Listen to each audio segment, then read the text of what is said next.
தங்க கையல் டாக்டர் ஆயிட்டா, தம்பி இன்ஜினியர் ஆயிட்டா. கௌரிக்கு ஒரே சந்தோஷம், நம்மளோட தம்பி தங்கையை நம்ம நல்லபடியாக வளர்த்து ஒரு ஆளாக்கிட்டோன்னு. நாட்கள் ஆக ஆக தங்கைக்கு கல்யாண வயசு வந்துச்சு.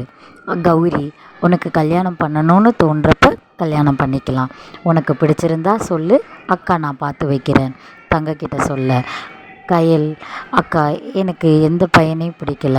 கல்யாணம்னா இந்த சொசைட்டியில் ஒரு பொண்ணு மூட்டை முடிச்ச கட்டிட்டு தனது 25 வருஷமோ 26 வருஷமோ வாழ்ந்த சொந்த வீடு, அம்மா அப்பா அக்கா சொந்தம் பந்தம் எல்லாத்தையும் விட்டுட்டு ஒரு பையனை மட்டுமே நம்பி போய் அந்த பையன் வீட்டில் வாழ்கிற வாழ்க்கை எனக்கு வேண்டாம். இந்த உலகத்தை பொறுத்த வரைக்கும் கல்யாணம் பண்ணாதான் ஒரு பொண்ணு வாழணும்னு இருக்குது.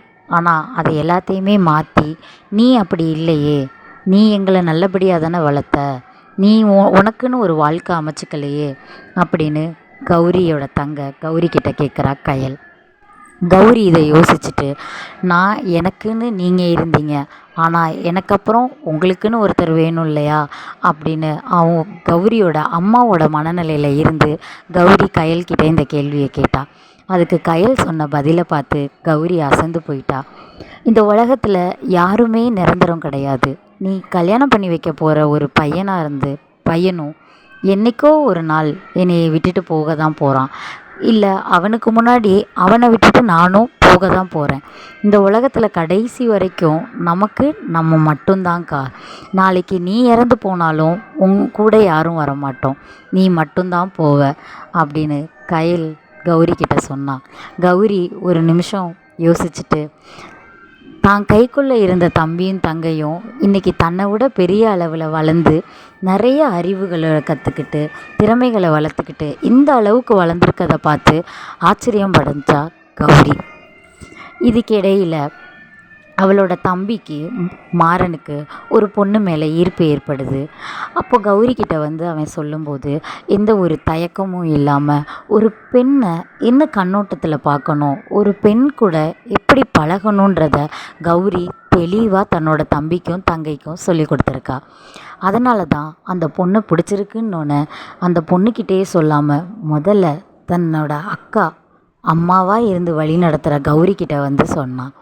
கௌரியும் அந்த பொண்ணை பார்க்கலாம், அந்த பொண்ணுக்கு பிடிச்சிருந்தா மட்டுமே இதை பேசலான்னு தன்னோட தம்பி மாறன்கிட்ட சொல்கிறாங்க. இப்போ மாறனும், எனக்கு நம்பிக்கை இருக்குது, கண்டிப்பாக அந்த பொண்ணுக்கு என்னை பிடிக்கும், அந்த பொண்ணை நான் டெய்லி பார்ப்பேன், டெய்லி நான் அந்த பொண்ணுகிட்ட பேசுவேன், அதனால் கண்டிப்பாக எனக்கு பிடிக்கும் அப்படின்னு சொல்கிறான் மாறன். அதுக்கு கௌரி சொல்கிறாங்க, ஒரு பொண்ணை பார்க்குறதுனாலையோ ஒரு பொண்ணுக்கிட்ட டெய்லியும் பேசுகிறதுனாலையோ அந்த பொண்ணை உனக்கு பிடிக்குன்றது கிடையாது. அந்த பொண்ணுக்கு மேலே முதல்ல உன் மேலே அந்த பொண்ணுக்கு ஒரு நம்பிக்கை வேணும்.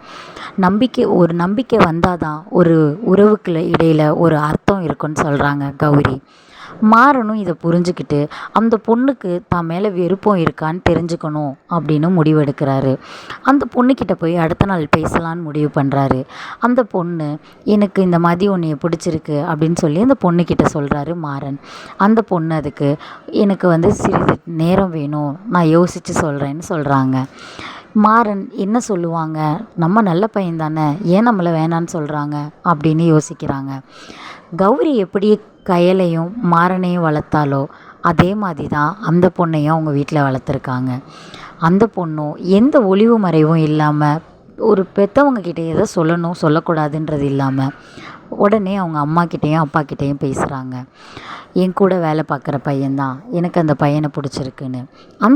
அந்த பொண்ணோட வீட்லேயும் அந்த பையன் வீட்டில் பேசலாம், பார்க்கலாம், அந்த பையன் நமக்கு செட் ஆவானான்னு சொல்கிறாங்க.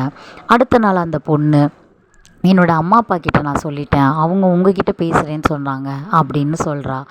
மாறனுக்கு புரியவே இல்லை, இன்னும் டைம் வேணும்னு சொன்னாங்க, அடுத்த நாளே வந்து உங்கள் வீட்டில் பேசுகிறேன்னு சொல்கிறாங்களேன்னு. இங்கே காதல்ன்றது 2 பேத்துக்கு நடுவில் மட்டும் கிடையாது.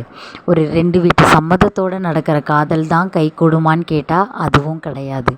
ஒரு பெண்ணை எந்த பார்வையில் பார்க்கணும், என்ன அர்த்தத்தில் பேசணும், அவளோட உணர்வுகளை எப்படி புரிஞ்சுக்கணும்னு அது பெண்ணுக்கும் சொல்லிக் கொடுக்கணும், ஆணுக்கும் சொல்லிக் கொடுக்கணும். இந்த கதையை பொறுத்த வரைக்கும் அதை கௌரி வீட்லேயும் சரி அந்த பையன் வீட்லேயும் சரி ரெண்டு பேர்த்துக்குமே கௌரியும் அவளோட அப்பா அம்மாவும் தெளிவாக சொல்லி கொடுத்துருக்காங்க. இந்த இரு காதல் ஜோடிகள் சேருமா இல்லை சேர மாட்டாங்களான்னு அடுத்த பார்ட்டில் பார்க்கலாம்.